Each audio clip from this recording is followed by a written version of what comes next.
Hello and welcome to Trade With Paradox. तो आज की इस वीडियो में हम बात करेंगे कि आने वाले दिन में निफ्टी का ट्रेंड क्या हो सकता है and as an trader investor हमें किस तरीके से यहाँ पे प्लानिंग करनी है, कौन सा ट्रेंड फॉलो करना है, कौन सा ट्रेंड अवॉइड करना है और किस चीज़ की प्रोबेबिलिटीज़ ज़्यादा है मार्केट के अंदर, उस चीज़ के बारे में हम बात करेंगे इस वीडियो में। तो सबसे पहले स्टार्ट करते हैं कि जैसे कि आज 1 जनवरी है एंड यहाँ पे आज का जो मार्केट था काफ़ी ज़्यादा साइडवेज था, कुछ भी मेजर मूवमेंट्स नहीं आए। वेल सेंसेक्स की एक्सपायरी थी, एक्सपेक्टेशन था कि लाइक एंड टू एंड कुछ मूव आएगा बट ऐसा कुछ हुआ नहीं। एनीवेज मैंने 29 दिसंबर को एक वीडियो डाली थी जहाँ पे मैंने बताया था कि कुछ इस तरीके से मूव में थे उस टाइम पे हम।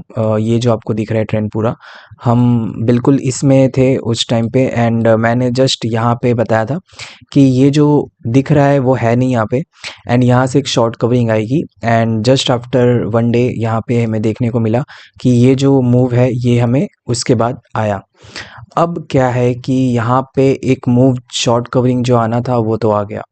अब क्या ये चीज़ है कंटिन्यू होगी यहाँ से या फिर वापस से हम बॉटम पे आ जाएंगे या फिर कुछ और ही प्लान है यहाँ पे, उन चीज़ों के बारे में डिस्कस कर लेते हैं। तो उसके लिए मैं पहले इसको एक बड़े टाइम फ्रेम पे लेके जाता हूँ, जिस I mean 1 day time frame पे। 1 डे टाइम फ्रेम पे जाना इंपॉर्टेंट है क्योंकि तभी हमें समझ में आएगा कि एग्जैक्टली यहाँ पे क्या हो रहा है। तो सबसे पहले एक चीज़ आपको यहाँ पे कॉमन दिख रही होगी कि बैक टू बैक जब भी एक हाई बन रहा है यहाँ पे, उसके बाद हम वापस से बॉटम की तरफ मतलब डाउन की तरफ आ जाते हैं। जैसे कि यहाँ की बात ले लो, यहाँ की बात ले लो, यहाँ की। लाइक कहने का मतलब ये है कि कहीं पर भी अगर एक ट्रेंड आ रहा है, राइज हो रहा है, तो वो बहुत ही जल्दी नीचे चला जा रहा है, वो सस्टेन नहीं कर पा रहा। कभी कभी चीज़ें न्यूज़ की वजह से हो जाती है, कभी कभी अपने आप हो जाती है। तो यहाँ पे अब क्या होगा, एक 1 डे टाइम फ्रेम पे 3 दिन 4 दिन में जितना मार्केट ने फॉल दिखाया उतना एक दिन में हमने कवर अप किया। अब जो है यहाँ पे अगर इस मूव को कंटिन्यू होना है, ये जो मूव दिख रहा है आपको, अगर ये कंटिन्यू होना है तो ये जो मूव है इसका जो हाई है इसके ऊपर हमें क्लोजिंग चाहिए। इसके ऊपर क्लोजिंग मिलना बहुत ही ज़्यादा इंपॉर्टेंट है यहाँ से ट्रेंड को कंटिन्यू करने के लिए। एंड द मोमेंट जब यहाँ पे क्लोजिंग मिल जाएगी इसके ऊपर, मैं मार्क करके अच्छे से समझाता हूँ। जो ये चीज़ है इसके ऊपर हमें जब क्लोजिंग मिल जाएगी ना, तो यहाँ से अनदर 1% का अप मूव आप एक्सपेक्ट कर सकते हो निफ्टी के अंदर। ठीक है, ये तो बात हो गई कि ये अगर हुआ तो यहाँ पे ऐसा होगा। अगर ऐसा नहीं होता तो हमें कैसे पता चलेगा कि ये जो कंटिन्यू हो रहा है मूव, तो अब यहाँ पे हमें शॉर्ट कर देना है और ये वापस से यहाँ तक आ जाएगा। जैसे कि लास्ट 3 से 4 साइकिल में ऐसा ही हुआ है कि जब जब ऐसा मूव कोई आता है तो एक हाई बनाने के बाद वापस से ऐसे ऐसे ऐसे ऐसे नीचे की तरफ आ जाता है एंड फिर कुछ दिन यहाँ पे कंसोलिडेट करता है, फिर वापस से ऐसा, फिर ऐसा ऐसा कुछ इस तरीके से बेसिकली आता है। तो अब अगर ये ब्रेक नहीं होता और यहाँ पे हमें क्लोजिंग नहीं मिलती तो क्या हम मार्केट को शॉर्ट कर दें? नहीं, डायरेक्टली हमें नहीं करना है ये चीज़ को, हमें यहाँ पे वेट करना है कंफर्मेशन का। अब इसके लिए कौन सी कंफर्मेशन चाहिए हमें?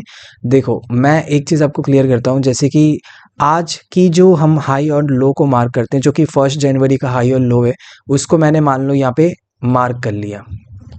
ठीक है, अब ये जो चीज़ है ना आने वाले कुछ टाइम के लिए इंपॉर्टेंट होने वाला है एंड कहीं ना कहीं जो है इसके अबव और इसके बिलो क्लोजिंग देना थोड़ा बहुत मुश्किल तो नहीं बट आई थिंक चैलेंजिंग होगा। ये चीज़ एक चैलेंजिंग होगा कि 26,000 के बिलो क्लोजिंग देना निफ्टी के लिए।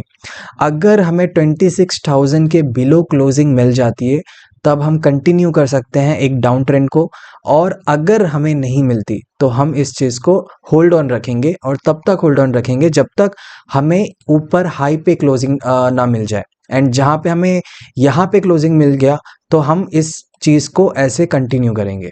ये सिंपल सा प्लान है निफ्टी के लिए आने वाले दिन में जो होगा। अभी जैसे कि फ्राइडे है कल, तो फ्राइडे के लिए क्या कुछ मेजर चीज़ें हैं?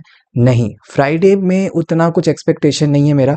लेकिन हाँ, फिर वही बात, इंट्राडे में आप अपॉर्चुनिटीज़ फाइंड कर सकते हो ठीक इसके ऊपर के ब्रेकआउट पे। एंड इंट्राडे में डाउन साइड के लिए अपॉर्चुनिटीज़ फाइंड कर सकते हो आज के डे लो के नीचे। मतलब कि जो आज थर्सडे का डे लो है उसके नीचे इंट्राडे में आप प्लान कर सकते हो और ऊपर में। एंड इसके बिटवीन अगर कोई भी ट्रेड बनता है या यहाँ पर भी ट्रेड बनता है तो मैं उस चीज़ को टेलीग्राम पे अपडेट कर देता हूँ। ट्रेड विद पैराडॉक्स लिंक आपको डिस्क्रिप्शन में मिल जाएगा, आप जाके ज्वाइन कर सकते हो। तो मैं कुछ भी ट्रेड रहा तो मैं वहाँ पे तो अपडेट कर ही दूंगा, लेकिन समझने वाली बात यह है कि जो भी चीज़ें मैंने अभी आपको बताई आई होप आपको समझ में आया होगा। मैं फिर से एक समरी बता देता हूँ। हमने 2 से 3 चीज़ के बारे में बात की है यहाँ पे। सबसे पहले अगर हमें यहाँ पे लॉन्ग जाना है तो एक अप मूव तभी होगा जब हमें इसके ऊपर क्लोजिंग मिलती है। और शॉर्ट करने के लिए 26,000 के बिलो हमें जाना इम्पॉर्टेंट है, जो कि अभी के लिए पॉसिबल नहीं है, डायरेक्टली ऐसा नहीं हो सकता, लेकिन चांसेस है। जैसे कि आप यहाँ पे देख सकते हो कि एक मूव आया और यहाँ से एक ही बार में वो वैनिश हो गया। लेकिन ऐसा हर बार आप एक्सपेक्ट नहीं कर सकते सेम चीज़ की, एक बार हुआ, 2 बार हुआ तो हर बार ऐसा ही होगा, ऐसा नहीं होगा। तो यहाँ पे वेट करना है कि कब इसका क्लोजिंग मिले हमें यहाँ पे और अनदर 1% का मूव हम यहाँ पे कैप्चर कर पाए। और जब ऐसा कुछ होता है, मान लो कि क्लोजिंग मिल गया, तो उस दिन मैं वापस से वीडियो अपलोड करूँगा या तो टेलीग्राम पे अपडेट करूँगा। वहाँ पे मैं अपडेट दूंगा कि अब आगे हमें करना क्या है और यहाँ पे हमें किस तरीके से अपने ट्रेड्स को प्लान करना है। सो आई गेस कि वीडियो में जितना कुछ बताना था मैंने ऑलरेडी एक्सप्लेन कर दिया है। कुछ मेजर चीज़ें हैं नहीं, आई होप कि किसी को कुछ भी कन्फ्यूज़न नहीं होगा। मैंने सारी चीज़ें बहुत अच्छे से आपको समझा दी है कि कहाँ पे क्या करना है, इंट्राडे में क्या करना है एंड ट्रेंड फॉलोइंग के टाइम पे हमें क्या करना है, कन्फर्मेशन क्या होगी मैंने वो भी एक्सप्लेन कर दिया है। अब खैर यहाँ पे कुछ है नहीं, तो फिर मैं वापस से वीडियो को बनाऊंगा कल। अगर कल कुछ मेजर चीज़ें होती हैं एक्टिविटी तो बनाऊंगा, नहीं तो फिर सैटरडे या तो संडे को मैं वीकली एनालिसिस वापस से पोस्ट करूंगा, जहाँ पे आप वीकली एनालिसिस वाली वीडियो देख सकते हो। So thanks for watching and please Telegram join कर लेना, वहाँ पे मैं ट्रेड्स अपडेट करता रहता हूँ।